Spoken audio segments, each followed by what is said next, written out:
Welcome to Rooted Church. My name is Ronnie, pastor here. If you were listening to that passage as Josiah read it, we're in for it today. I'm excited to get back into the Gospel of Matthew with you. If you're new to our church, we're a new church here in Royal Oak. Just planted a couple. We'll turn 2 at Easter, and the Gospel of Matthew has been the big kind of first book we've been looking at together and studying. And as a new church, it has been so important for us. Here's what we've basically been doing: is we wanted to immerse ourselves in one of the eyewitness accounts of the life of Jesus, to learn what it means to follow him. Which, by the way, as you think about just what it is that you really need, what it is that your soul needs to find meaning and direction, is you need to be immersed in the story of God, which is so much bigger than you, but it's about you. You're a part of it. Don't we live in a time where so much of us, our posture is kind of like this, right? Always looking inward and down and working on our laptops and looking at our phones. I know we got to do that to a certain extent, but what your soul needs is this kind of upward and outward posture. That is what happens when we open up the Bible, when we immerse ourselves in this story that's bigger than us. It sucks us into it. We're in this series in Matthew, and we titled it "The King and His Kingdom," because you can't have one without the other. You can't have Jesus without his kingdom, and you can't have Jesus' kingdom without him. We've broken it down into several different parts, and we've taken some breaks along the way. So chapters 1 through 4, we looked at the origin story of Jesus. Chapters 5 through 7, his kingdom manifesto, his masterclass on what he's all about. Chapters 8 through 10 was him demonstrating the kingdom with all of these miracles. 11 through 13, we started to see the opposition mount. And now, starting here in chapter 14, and we're going to take this through 20, we're just titling this part "Advance." Because what you see happen here in the story, this is the part of the story where Jesus sort of turns the steering wheel towards his final destination, Jerusalem, and he hits the gas. And as we go there with him, he's gonna continue to surprise us as he already has. The title of this sermon today is "Blood and Bread," and you'll see why as we read this passage. If you follow Jesus, you can count on at least these two things: there will be blood, and there will be bread. Let's jump in. Look at verse 1 of chapter 14. It says, "At that time, Herod the Tetrarch heard the report about Jesus. 'This is John the Baptist,' he told his servants. He's been raised from the dead." You got to picture Herod talking a little hysterically here, okay? It's like he's been raised from the dead, and that's why these miraculous powers are at work in him. Okay, to catch us up, because I know it's been a little while since we've been in Matthew, Jesus, he's been teaching about the kingdom of God. He's been demonstrating it with many miraculous signs and healings. He's gathered a close group of followers called his disciples. He's also started to gather these crowds that are sort of leaning in and interested, but they're not yet committed. But then outside of the crowds, there's also these other people, the religious leaders, the Pharisees, the political leaders like Herod, who are sort of kind of hovering on the outskirts, keeping their eyes on Jesus and what he's doing. And as we started to see, if you remember chapters 10 through 13, it was really about the opposition beginning to mount to oppose him in the beginning of this plot to take him out. So notice this: they don't love him and follow him like his disciples, but they do actually believe in him and even respect him. They fear him. Notice that in this passage, just at the beginning, Herod isn't a skeptic or an atheist. He's just hard-hearted and rebellious.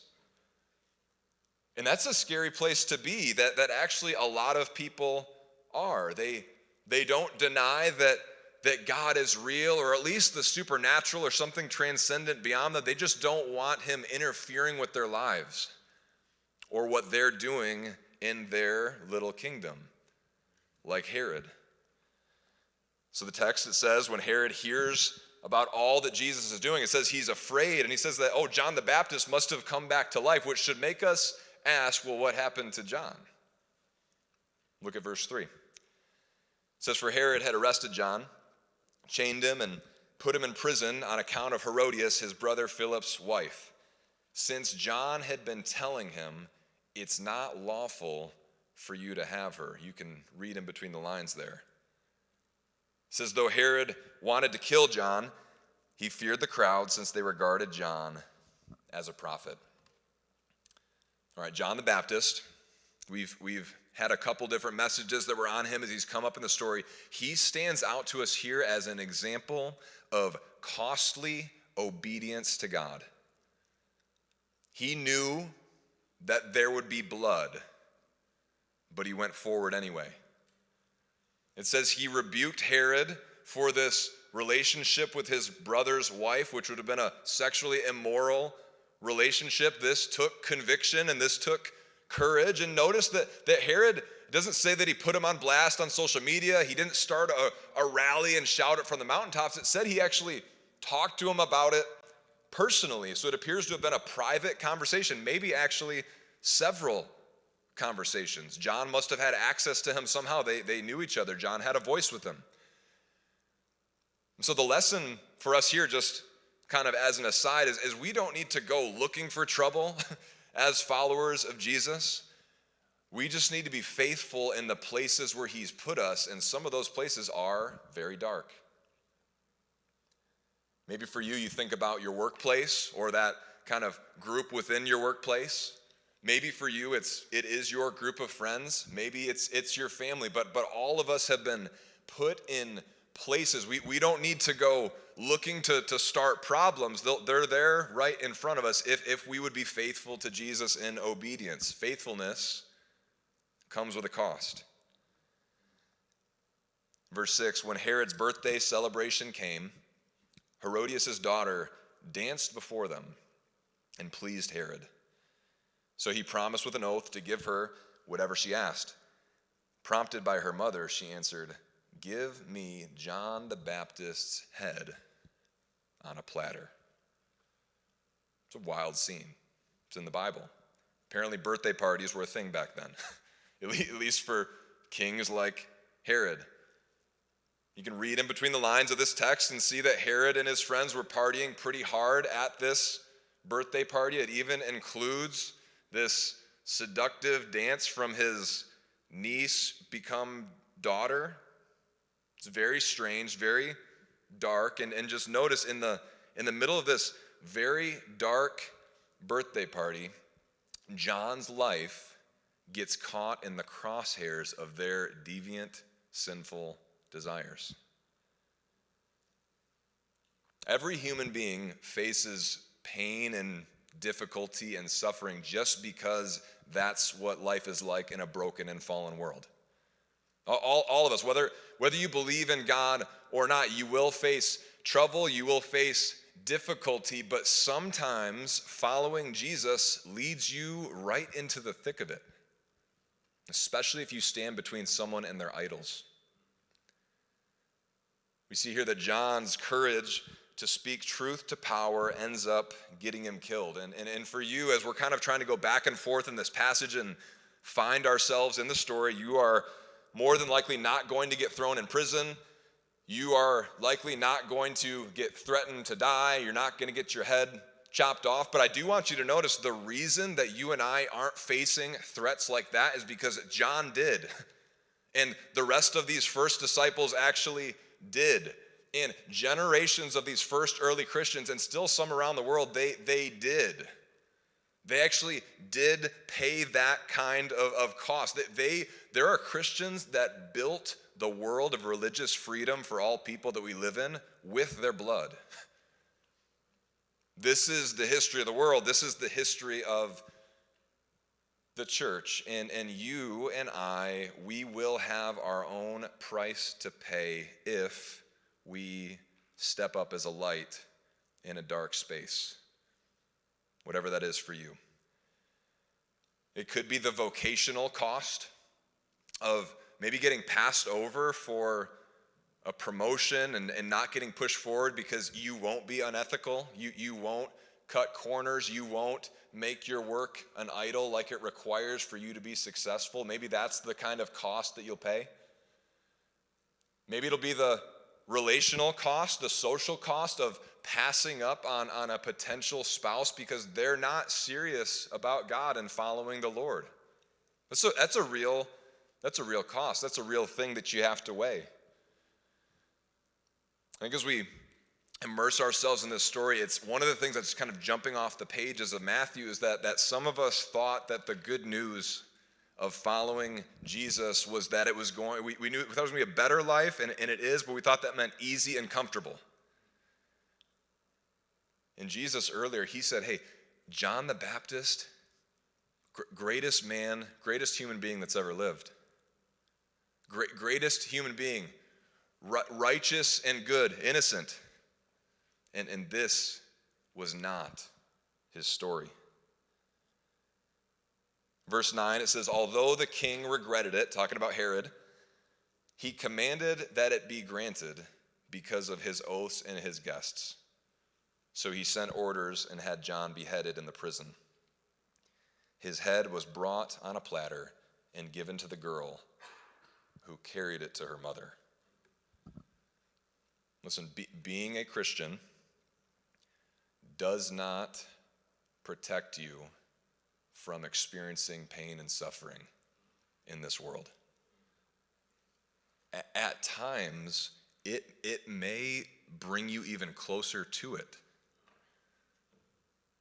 It may bring you even closer to the darkness. I think one of the things is I know that this isn't your story, none of you are John the Baptist, but one of the things as we look at this is we should say, okay, so we need to not be surprised when life is hard, period, or when obedience is costly for the Christian.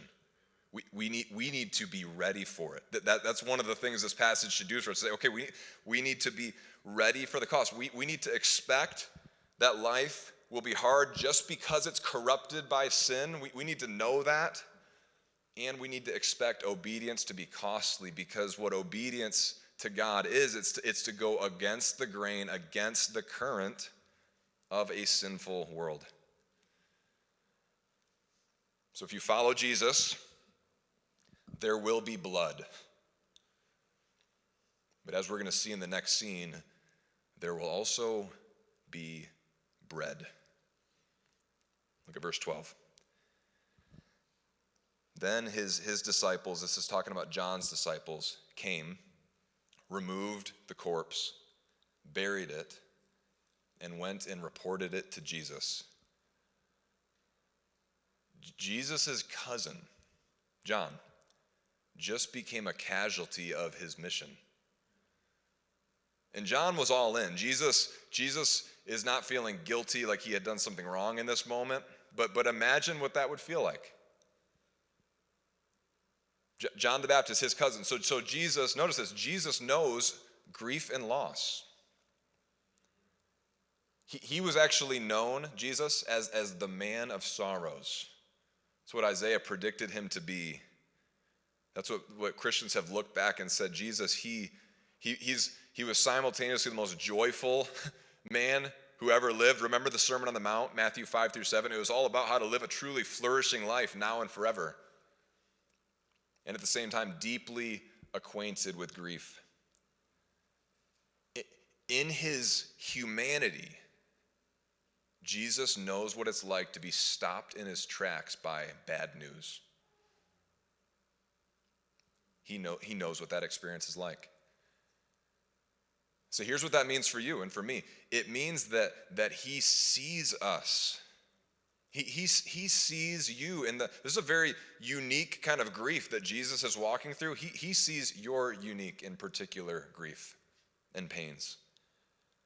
He has compassion for you in it. He has compassion. It grieves him that life is so hard because sin has broken the world. This means it's okay to not be okay. This means it's okay to feel a deep sense of need and angst at the state of the world, the state of your life, your relationships. It's okay to need some sleep and be exhausted. It's okay to cry. It is okay in your humanity to feel the burden of the brokenness of this world. That's what it means to be a human being at this state of things.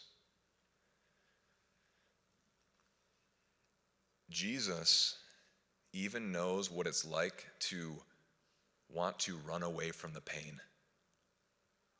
Look at verse 13. When Jesus heard about it, this news about John, what's it say? He withdrew from there by a boat to a remote place to be alone. I want you to just notice the response of Jesus. God become a man. His response to the blood of John the Baptist isn't to shrug it off like it's no big deal. It isn't to keep marching along unaffected on the mission. It's actually to withdraw.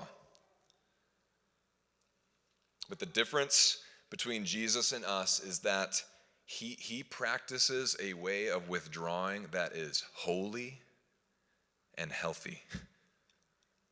Do any of you have coping mechanisms that actually don't help? Make things worse? They're impulsive, they're compulsive. You've developed them over time in all these different places. You learn them from other people, and you know that they don't help, but you keep doing them. Overeating and over drinking, it brings an illusion of comfort that fades away. Distracting ourselves with overworking. Work is a good thing. We preached on that about 2 months ago. But distracting ourselves from the problems and the pain by overworking, it just delays any resolution. Numbing the pain with physical pleasures. Dopamine, just keeping the dopamine going by streaming and clicking and watching. What it does, it distracts you, it addicts you, it makes the crash back to reality all that much worse. Listen, what about isolating ourselves? Isolating ourselves, I think we do it because it feels like we're protecting ourselves. But what we're doing is we're shielding our hearts from ever actually healing. Jesus shows us a better way than all of these things. You know what it is? It's called solitude. Okay, solitude. Getting away to get alone with God. Solitude is not avoiding our problems. It's a strategic and intentional withdrawal with God so that you can return to face them with him and not alone. That's what Jesus is doing here. If you read his other biographies, Matthew, Mark, Luke, and John, you would just notice this was his lifeline in his humanity, getting alone with God, his Father. This is how Jesus was able to endure all that he went through, all the way to the cross. It's a remarkable thing about his humanity. The fact that Jesus, God in the flesh, needed to pray, needed to withdraw, needed time alone, needed to grieve, needed to process, needed to wrestle in prayer with his Father, needed to weep and cry out. The Son of God needed to do that in order to endure the weight that he was carrying in this broken world. Do you remember earlier in Matthew 4? I know that was like a year ago or something now. But you remember in Matthew 4, this famous line, Jesus, he's fasting in the wilderness, being tempted by the devil. He says, man does not live on what? Bread alone. He says, we need physical food in our humanity, but man does not live on bread alone. He's trying to show us this, but on every what? Every word that comes from the mouth of God. Listen, here's what happens in solitude, getting away with God. In solitude, our souls are nourished by God's words, But don't think of like a computer chip like downloading into your brain or something. Think about a loving, real relationship. In solitude, we are nourished at the soul level, which affects every level of you, affects your eternity, by the way, by the good and true words, which are an extension of the real presence of God. And so if you are finding yourself in this season running on fumes and escaping into distractions that are becoming addictions, Jesus is inviting you to learn how to, hear this, run to him instead. Impulsively turn to him instead. As the Psalms say, your refuge and strength. Refuge is a word of I can't take this and I need to run. I need to hide. This is how the people of God in the Psalms talk. Running to hide in the Lord. Even if you're not in a particularly hard season right now, learning how to get alone with God, learning how to walk with him, learning how to turn to him moment by moment, day by day, it's going to prepare you to be resilient when the day comes. Practically, solitude, it requires you, here's the essence of it, it requires you to get away, okay? Get away to an undistracted place and state. Okay, an undistracted place and state. Jesus, he often went to the mountains. He gets in a boat here and goes out onto the lake. If you can do something like that, great. Maybe at times in your life you're able to do something as wonderful as that. But I want you to know you can go into solitude without ever leaving your house. You can go into solitude by getting up earlier in the morning to capture that time before the busyness of the day comes upon you. Or if you're more of a night person, you could repurpose the last 45 minutes of your day before you go to sleep for getting alone with God. What if you transformed your commute to work into a sacred space, a sacred rhythm and habit, that this time that you get to be alone with God? You could take a walk and talk with him on your lunch break rather than checking your phone, checking the news, whatever it is. You could repurpose that time. The key principle from Jesus' example here and in the rest of the scriptures that it takes effort. He got up and withdrew and went into the boat. It takes effort. It takes intentionality. Believe me, I know this, to withdraw from the grind and to get alone and draw near to God. But listen, here's why it matters. How much, answer this for yourself in your heart, how much would change in your life if you learned the regular rhythm of retreating with God and then returning with God? Can you imagine what if that became just as instinctive for you, just as intuitive for you as that instinct where we check our phones all the time, reach into our pockets? What if turning to the Lord became that instinctive? Now, hopefully you know something of this, of what I'm describing here, but you also know this. Sometimes, even when we are at our most disciplined and best intentioned to get alone with God, the demands just keep coming. Look at the second half of verse 13. When the crowds heard that Jesus was withdrawing, they heard that he was getting alone, what'd they do? They followed him on foot from the towns. Have you had this happen to you before?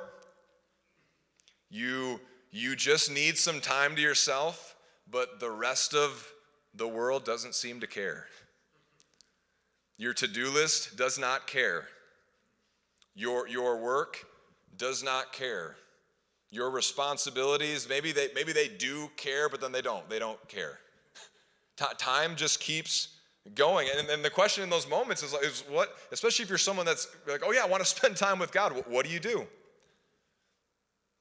Verse 14, when he went ashore, he saw a large crowd, dun, dun, dun, had compassion on them, whew, and healed their sick. We were hoping that he was just like, nope.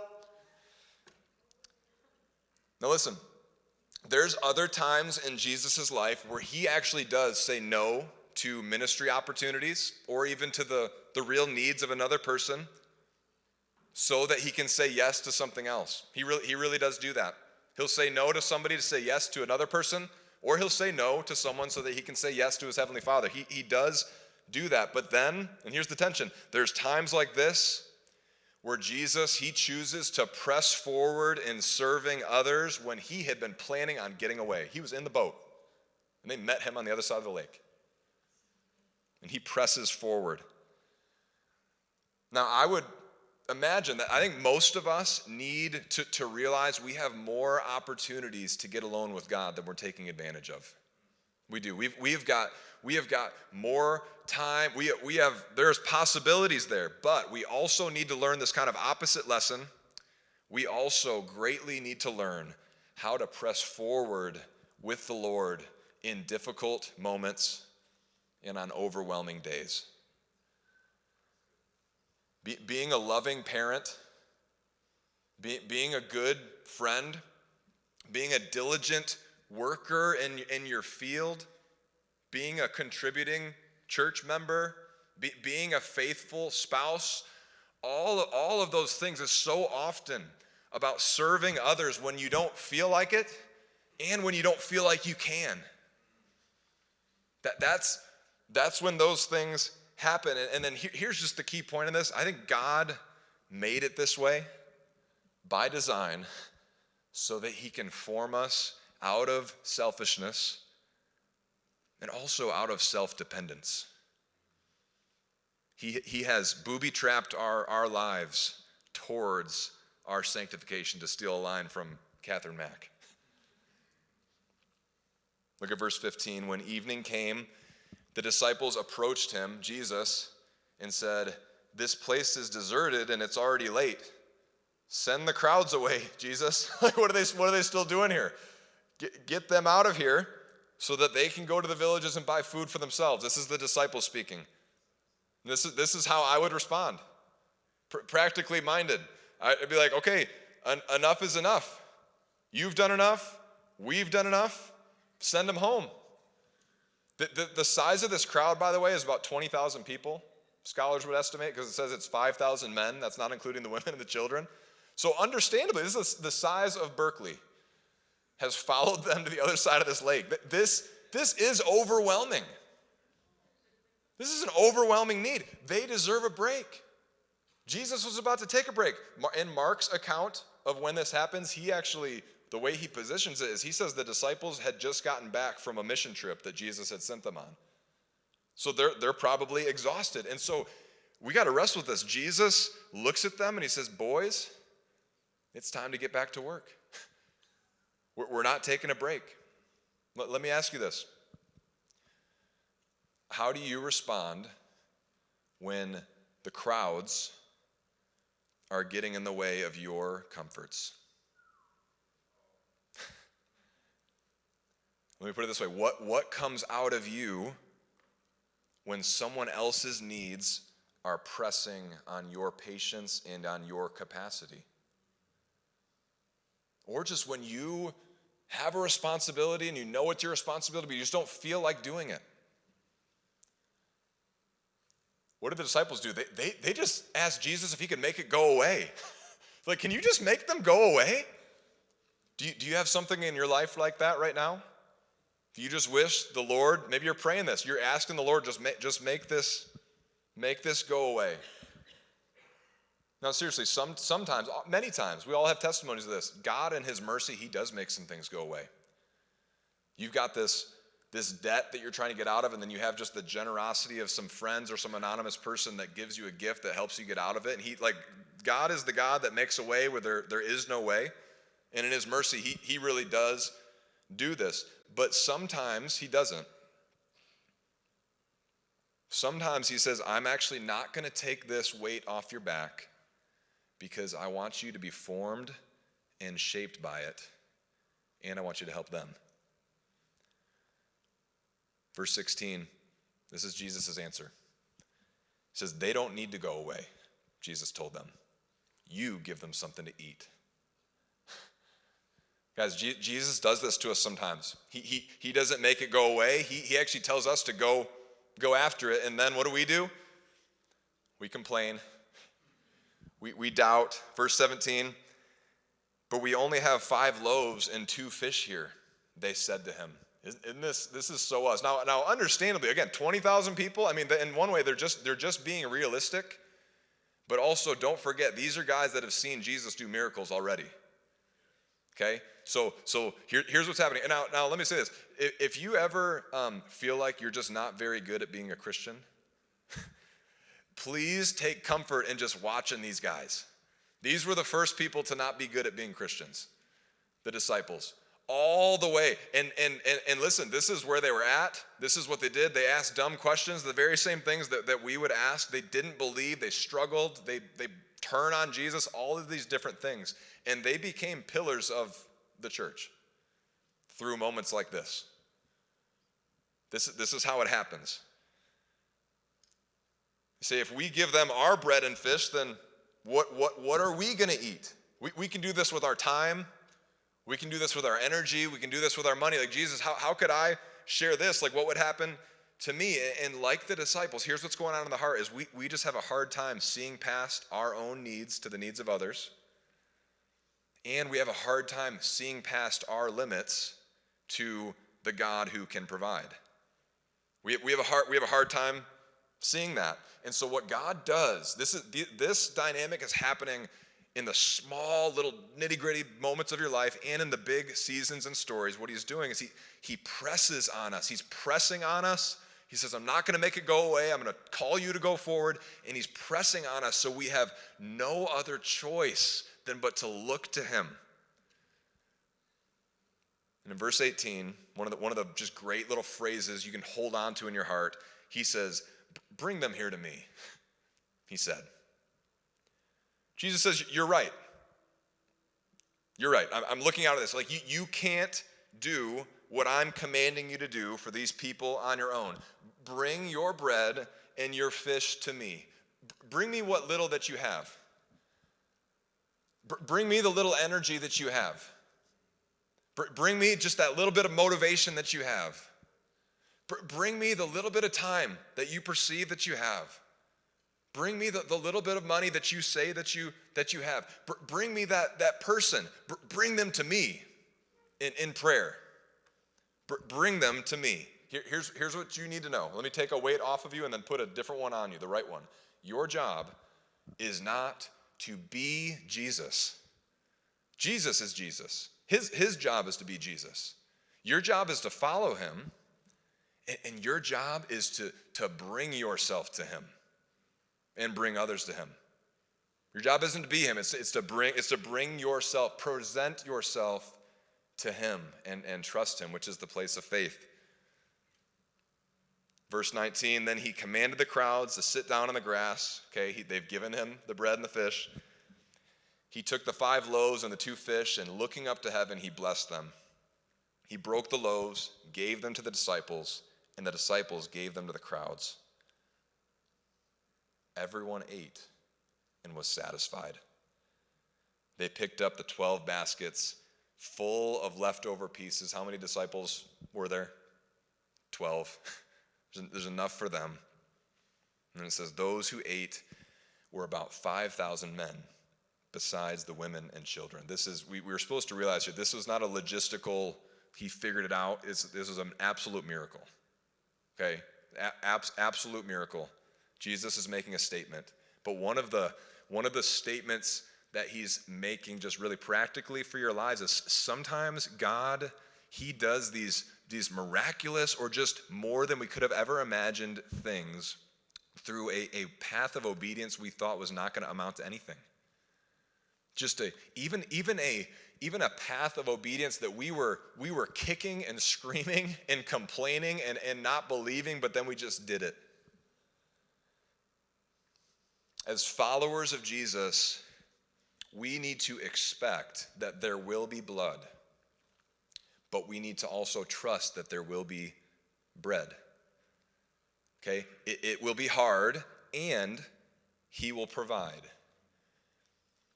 And listen, I want to fight this in your brain. This is not a Christian fortune cookie. Like, this is just kind of like a nice, fluffy little saying. That is like the core message of Christianity. This is what it's all about.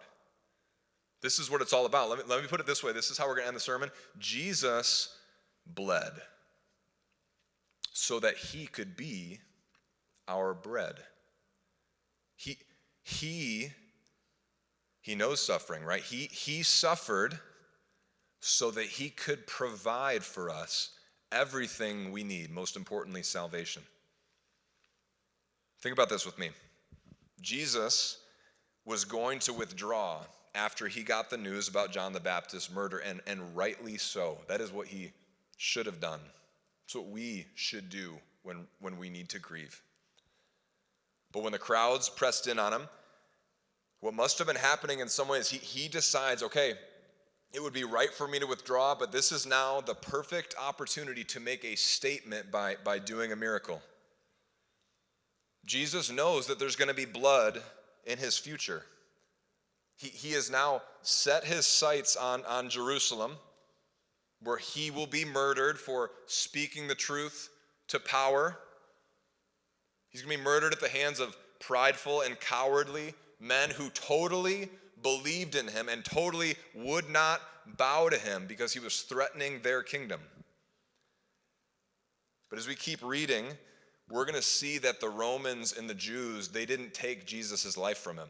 He offered it up just on his own, just like he gave out this bread. He offered it up. Jesus gave himself up to death so that he could provide eternal life for people that had no way of producing that. He bled so that he could be our bread. He says this about himself. I'm going to read you from John chapter 6, a statement Jesus makes about himself related to this miracle. He says this, "I am the bread of life. Your fathers ate manna, which was bread, in the wilderness, and they died." He's referring to the wandering Israelites after the Exodus out of Egypt. God provided them by sending down bread miraculously from heaven, but it was a physical bread, a temporary bread, and it says, they ate that bread, it sustained them, and they died. This is the bread that comes down from heaven, so that one may eat of it and not die. I am the living bread that came down from heaven. If anyone eats of this bread, he will live forever. And the bread that I give for the life of the world is my flesh, my body.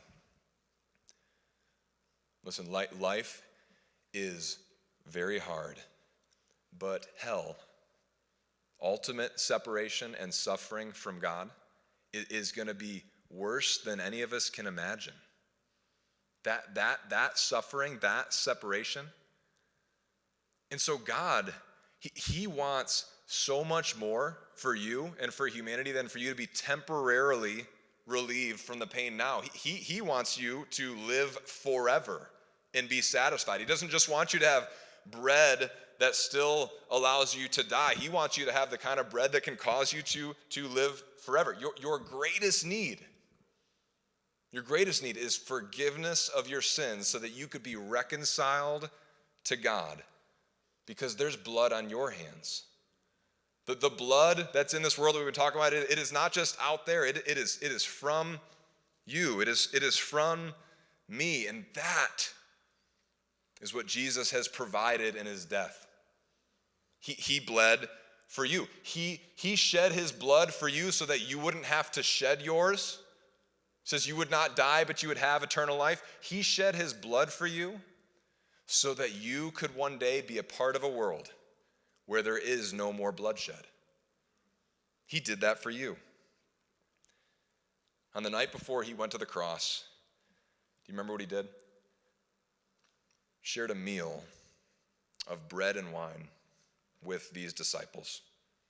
And he said, this is a picture of how I'm going to provide for you and for everyone else that will believe in me. You can imagine maybe they would think back to the miracle of multiplying the bread for the crowds. This taking the small and making it into the great, and now seeing in Jesus that this was pointing toward the greater miracle of how he's going to provide salvation for people from every tribe and tongue and nation. I love verse 20 in our text as just a summary of how we are to respond to this. It says, they all ate and were satisfied. They all ate and were satisfied. Rather than rejecting Jesus like Herod or staying at a distance like so many did, they received him. They received what he was freely giving them. They ate and were satisfied. Listen, if you have Jesus, believe this, if you have Jesus, you have everything you need for today and for tomorrow and forever. Let's pray.